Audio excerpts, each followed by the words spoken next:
Una era de tinieblas espirituales. El apóstol Pablo declaró que el día de Cristo no vendría sin que antes venga la apostasía y se manifieste el hombre de pecado, es decir, el hijo de perdición, el cual se opone y se enfrenta a todo lo que se llama Dios o es objeto de culto. Llega al grado de sentarse en el templo de Dios y de ocupar su lugar, haciéndose pasar por Dios. Además declaró que el misterio de la iniquidad ya está en acción. Aún en esas primeras décadas, el apóstol vio que algunos errores ya se estaban introduciendo en la iglesia, los cuales prepararían el camino para el papado. Poco a poco el misterio de la iniquidad fue desarrollando su obra engañosa. Las costumbres paganas se fueron introduciendo en la iglesia cristiana, aunque fueron restringidas por un tiempo por las terribles persecuciones que se realizaron bajo el paganismo. Pero cuando cesó la persecución, el cristianismo abandonó la humilde sencillez de Cristo y la reemplazó por la pompa de los sacerdotes y los gobernantes paganos. La conversión nominal de Constantino causó gran regocijo. Ahora la obra de corrupción progresaba rápidamente. El paganismo, que parecía conquistado, se convirtió en el conquistador. Sus doctrinas y sus supersticiones fueron incorporadas en la fe de los profesos seguidores de Cristo. Esta alianza entre el paganismo y el cristianismo dio como resultado la formación del hombre de pecado, predicho en la profecía. Esa falsa religión es una obra maestra de Satanás y de su esfuerzo por sentarse en el trono con el fin de gobernar la tierra de acuerdo con su voluntad. Una de las principales doctrinas del romanismo enseña que el Papa se haya investido de suprema autoridad sobre los obispos y pastores de todo el mundo. Más que esto, el Papa ha sido denominado Señor Dios el Papa y declarado infalible. Satanás sostiene la misma pretensión que tuvo en el desierto de la tentación, ahora por medio de la Iglesia de Roma, y vastas multitudes le rinden homenaje. Pero los que reverencian a Dios hacen frente a esta pretensión, como Cristo hizo frente a su astuto enemigo. Adora al Señor tu Dios y sírvele solamente a Él. Dios nunca ha nombrado a ser humano alguno como cabeza de la Iglesia. La supremacía papal es algo contrario a las Escrituras. El Papa no puede tener poder sobre la Iglesia de Cristo, excepto por usurpación. Los partidarios de Roma presentan ante los protestantes la acusación de haberse separado obstinadamente de la verdadera Iglesia. Pero ellos son los que se han apartado de la fe que una vez fue dada a los santos. Satanás sabe bien que el Salvador resistió sus ataques mediante las Sagradas Escrituras. Ante cada asalto, Cristo presentaba el escudo de la verdad eterna, diciendo: escrito está. Para que Satanás pueda ejercer su dominio sobre los seres humanos y establecer la usurpadora autoridad papal, necesita que ignoren las Escrituras. Las sagradas verdades de la Biblia debían ser ocultadas y suprimidas. Durante centenares de años, la circulación de la Biblia fue prohibida por la Iglesia romana. Se le prohibía a la gente leerla. Sacerdotes y prelados interpretaban sus enseñanzas para sostener sus pretensiones. Así el Papa llegó a ser reconocido casi universalmente como el vicario de Dios en la tierra. La profecía declaraba que el papado iba a cambiar los tiempos y la ley. Para poder reemplazar el culto a los ídolos, se introdujo gradualmente la adoración de las imágenes y las reliquias en el culto cristiano. El decreto de un concilio general finalmente estableció esta idolatría. Roma se atrevió a borrar de la ley de Dios el segundo mandamiento, que prohíbe adorar imágenes, y a dividir el 10º en 2 con el fin de conservar el número total. Dirigentes inconversos de la Iglesia atentaron también contra el 4.º mandamiento de la ley, para eliminar el descanso del sábado histórico, el día que Dios había bendecido y santificado, y exaltar en su lugar el día festivo observado por los paganos, como el venerable Día del Sol. En los primeros siglos todos los cristianos habían guardado el verdadero sábado, pero Satanás trabajó para alcanzar su objetivo. El domingo fue hecho un día festivo en honor de la resurrección de Cristo. Se realizaban servicios religiosos en él, aunque se lo consideraba como un día de recreación, mientras que el sábado continuaba siendo observado sagradamente. Satanás había inducido a los judíos antes del advenimiento de Cristo a sobrecargar el sábado con exigencias rigurosas y lo convirtió en una carga. Ahora, aprovechándose de la falsa luz que había arrojado sobre él, hizo que los cristianos lo despreciaran como una institución judía.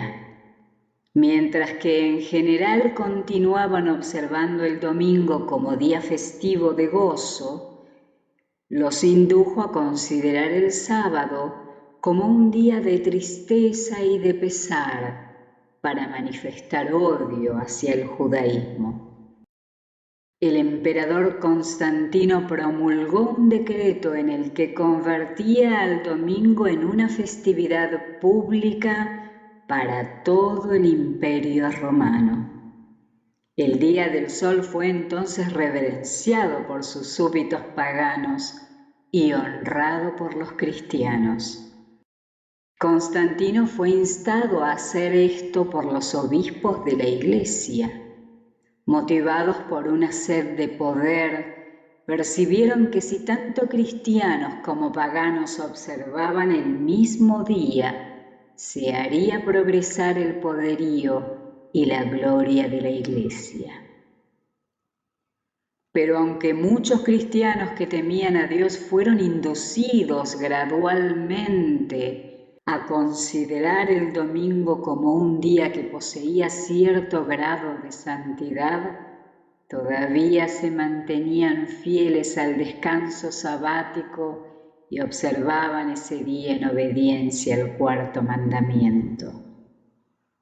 El archiengañador no había completado su obra y estaba resuelto a ejercer su poder por medio de su vicario, el orgulloso pontífice que pretendía representar a Cristo. Se realizaron grandes concilios en los que se reunieron dignatarios de todo el mundo, Prácticamente en cada concilio empequeñecían cada vez más el sábado, en tanto que exaltaban el domingo. Así, la festividad pagana llegó finalmente a ser honrada como una institución divina, mientras que el sábado de la Biblia fue proclamado como una reliquia del judaísmo y su observancia fue declarada maldita. El apóstata había tenido éxito en exaltarse a sí mismo sobre todo lo que lleva el nombre de Dios o es objeto de adoración. Se había atrevido a cambiar el único precepto de la ley divina que señala al Dios vivo y verdadero. El cuarto mandamiento revela a Dios como el Creador. Al ser la conmemoración de la obra de la creación, el séptimo día fue santificado como el día de descanso para la humanidad, designado para mantener siempre al Dios vivo en la mente de los seres humanos como objeto de adoración. Satanás lucha para desviar a los seres humanos de la obediencia a la ley de Dios. Por tanto, dirige sus esfuerzos especialmente contra el mandamiento que señala a Dios como el Creador. Los protestantes ahora alegan que la resurrección de Cristo en el día domingo lo convirtió en el sábado cristiano, pero ni Cristo ni sus apóstoles le otorgaron tal honor a ese día. La observancia del domingo tuvo su origen en el misterio de la iniquidad, que ya en los días de Pablo había comenzado su obra. ¿Qué razón puede ofrecerse para justificar un cambio que las Escrituras no aprueban? En el siglo VI, el obispo de Roma fue declarado cabeza de toda la Iglesia. El paganismo había dado lugar al papado. El dragón le había dado a la bestia su poder, su trono y gran autoridad. Ahora habían empezado los 1260 años de opresión papal, predichos en las profecías de Daniel y Apocalipsis. Los cristianos eran obligados a elegir entre abandonar su integridad y aceptar las ceremonias y el culto papal por una parte, o pasar la vida en calabozos y sufrir la muerte por la otra. Ahora se cumplían las palabras de Jesús. Ustedes serán traicionados aún por sus padres, hermanos, parientes y amigos, y a algunos de ustedes se les dará muerte. Todo el mundo los odiará por causa de mi nombre. El mundo llegó a ser un extenso campo de batalla. Durante centenares de años la Iglesia de Cristo encontró refugio en la reclusión y en la oscuridad. Y la mujer, la Iglesia verdadera, huyó al desierto, a un lugar que Dios le había preparado para que allí la sustentaran durante 1260 días. La llegada de la Iglesia romana al poder señaló el comienzo de la Edad Media, la Edad Oscura. La fe fue transferida de Cristo al Papa de Roma. En lugar de confiar en el Hijo de Dios para el perdón de los pecados y la salvación eterna, el pueblo miraba al Papa y a los sacerdotes a quienes él había investido de autoridad. El Papa era su mediador terrenal. Ocupaba para ellos el lugar de Dios. Una desviación de los requerimientos que él había impuesto era suficiente para que fueran castigados severamente. De esta forma las mentes del pueblo fueron desviadas de Dios hacia seres humanos crueles y falibles, más aún hacia el mismo príncipe de las tinieblas, quien ejercía su poder por medio de ellos. Cuando se suprimen las escrituras y el ser humano empieza a considerarse como supremo, solo aparecen el fraude, el engaño y la vil iniquidad. Los fieles que sostenían el estandarte eran pocos. A veces parecía que el error prevalecería por completo y que la verdadera religión sería desterrada de la tierra. Se perdía de vista el Evangelio y el pueblo era recargado con rigurosos impuestos. Se enseñaba a la gente a confiar en las obras propias para conseguir el perdón de sus pecados.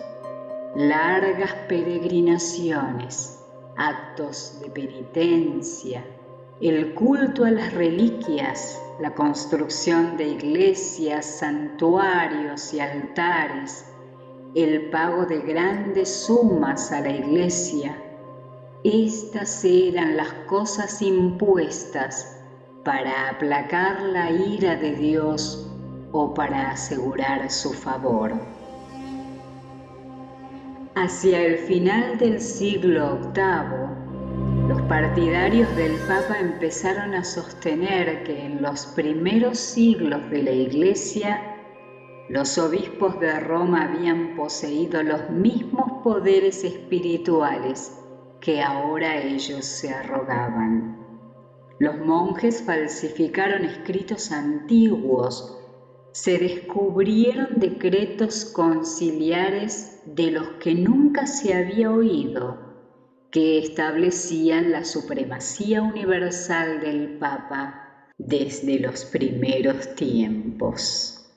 Los fieles que edificaban sobre el seguro fundamento estaban perplejos. Cansados de la lucha constante contra la persecución, el fraude y cualquier otro obstáculo que Satanás pudiera idear, algunos que habían sido fieles se desanimaron. Por el bien de la paz y la seguridad de sus propiedades y su vida, abandonaron el seguro fundamento. Pero otros no se dejaron intimidar por la oposición de sus enemigos.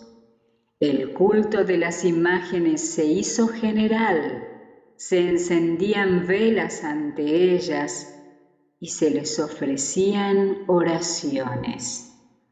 Se practicaban las más absurdas costumbres y la razón misma parecía haber perdido su poder. Mientras los prelados y los obispos eran personas corruptas y amantes del placer, la gente que esperaba de ellos dirección estaba sumergida en la ignorancia y el vicio. En el siglo XI, el Papa Gregorio VII proclamó que la Iglesia nunca se había equivocado y que jamás se equivocaría, y pretendió que eso estaba de acuerdo con las Escrituras. Pero ninguna prueba bíblica acompañaba esa declaración. El orgulloso pontífice también pretendía tener autoridad para remover emperadores.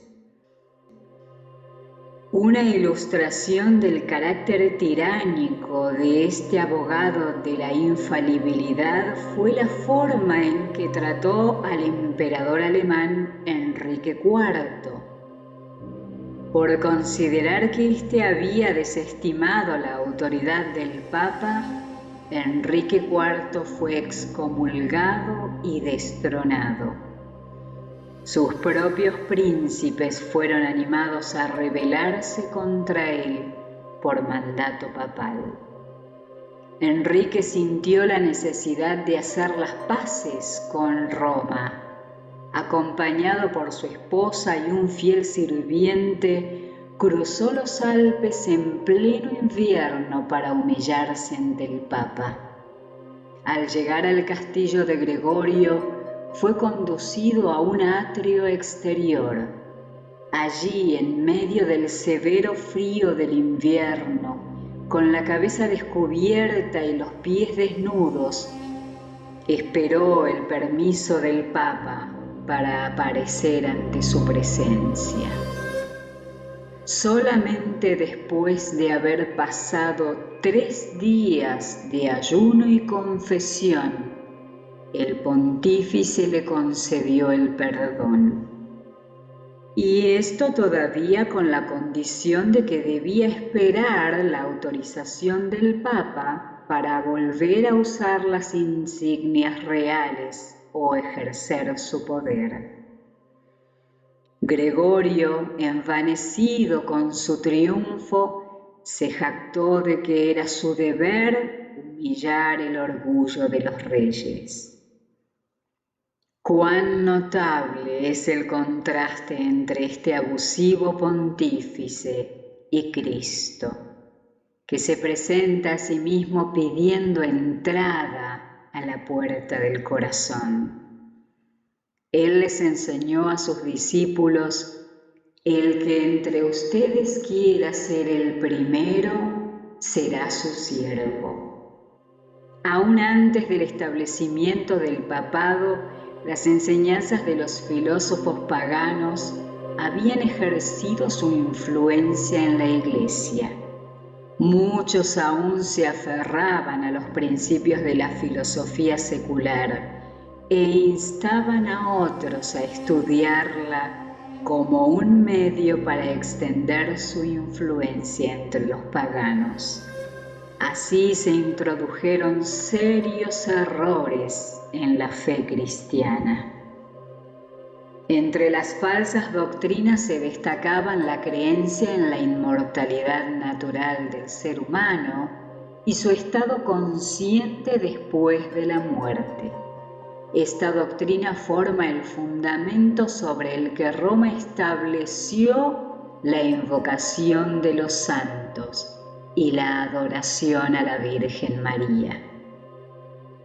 De esto surgió también la herejía del tormento eterno para los que eran definitivamente impenitentes, que muy pronto fue incorporada al credo papal. Estaba preparado el camino para otra invención del paganismo, el purgatorio, empleado para aterrorizar a las multitudes supersticiosas. Esta herejía afirma la existencia de un lugar de tormento, donde las almas de los que no habían merecido la eterna condenación sufren un castigo por sus pecados. Desde allí, cuando son limpiadas de la impureza, son admitidas en el cielo. Todavía se necesitaba otra mentira para permitir que Roma se beneficiara de los temores y los vicios de sus seguidores: la doctrina de las indulgencias. Se prometía la completa remisión de los pecados pasados, presentes y futuros a todos los que se alistaran en las guerras del pontífice para castigar a sus enemigos o para exterminar a aquellos que osaran negar su supremacía espiritual. Mediante el pago de dinero a la Iglesia, las personas podían liberarse de sus pecados y también liberar a las almas de los amigos muertos que sufrían en las llamas atormentadoras.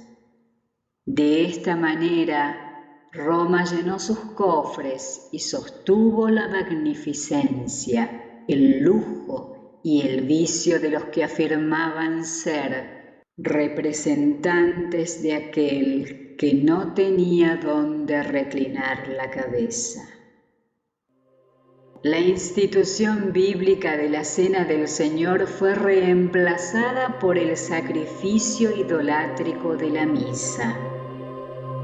Los sacerdotes papales pretendían convertir el sencillo pan y el vino en el verdadero cuerpo y sangre de Cristo. Con blasfema osadía abiertamente reclamaban el poder de crear a Dios, el creador de todas las cosas.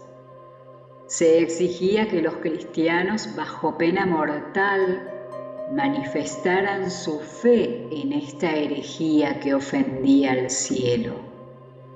En el siglo XIII se estableció la más terrible maquinaria del papado, la Inquisición.